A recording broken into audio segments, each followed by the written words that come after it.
Chairman, for a little more than a decade back at home, I've been involved in Suffolk County government and politics. I've been to scores of community meetings. I've been in Congress for about a year. And it's been my experience that unified, bipartisan, and community support on big ideas and big projects is really hard to come by. But that's not the case when it comes to preserving Plum Island.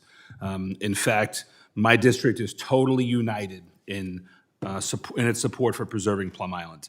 It's among the most frequent topics that my East End constituents raise with me, and I've yet to meet a single person who is opposed to designating Plum Island as a national monument. Here, looking at Congress, I appreciate the signaling that the ranking member from the other side of the aisle gave towards his support. It feels good here, too, that a lot of folks are rowing in the same direction to help preserve Plum Island. Back at home, in fact, many community groups are indeed united in their support. In fact, I have with me a letter of support for the Plum Island National Monument Act, signed by the steering committee of the Plum Island Coalition, which is a group of over 125 member organizations, and those organizations include local, state, and national organizations. And Mr. Chairman, I ask unanimous consent to submit this letter of support from the Preserve Plum Island Coalition to the record. It's dated March 5th, 2024. So ordered. Thank you. Mr. Reynolds, how are you, sir?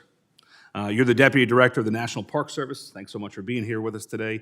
Can you briefly explain the process through which the National Park Service goes before the Park Service designates an area like Plum Island one of national importance? And does that include a specific study? Thank you very much, Congressman, for that. And there's a lot of different ways, so I won't bore you with all the details, but Congress, of course, can designate national park units at any time, as we're discussing today. And then if and when we have proposals such as Plum Island, usually there's a special resource study. There are things also called recon studies, which are faster. And we try and figure out basically the values and the feasibility and the suitability of the site. So that's a very short answer to your good question.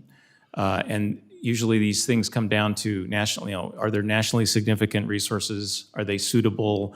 Are they feasible to be able to be managed? Could someone else manage it? Questions like that. Great. And can you go into a little bit of detail on the information you would need to prepare and publish a special resource study? Yeah, first I will say, and just I want to reiterate that we really support your efforts and all the efforts of the stakeholders, of which there are many, for the conservation values of Plum Island. We're there. There's just a ton of questions, and as you know better than anybody, a complex place. And that's why we want to just keep up the various conversations. We've been having a lot with the other federal agencies on the island, as well as state and your local constituents. We just want to keep those going to figure these things out. Yep. But to answer your question, we would need to, and I think there's a lot of study of the island, to be honest with you. They've done an awful lot for the environmental cleanup, and we would just need to make sure we have enough information to understand what those natural and cultural resources really are. Fort Terry, very significant. What can I tell my constituents? Or appreciate there needs to be a certain amount of bureaucracy that has to go into it. Totally understand, though there is overwhelming support, like I said, bipartisan from the community, nearly unanimous, if not unanimous.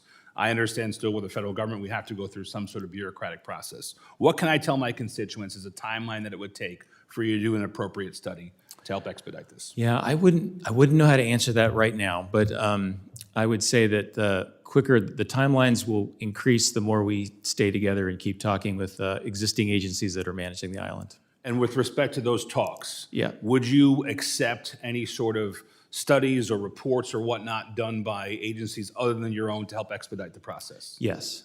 I look forward to sharing some of those with you because I think it would help expedite the process. We've been at this for a while. Credit to my predecessor and his predecessor and many community groups who have been for this effort. We're eager to get this across the finish line and consider us partners in anything that we need to do to get that done, sir. Great. We're very supportive, sir. Awesome. I yield, Mr. Chairman.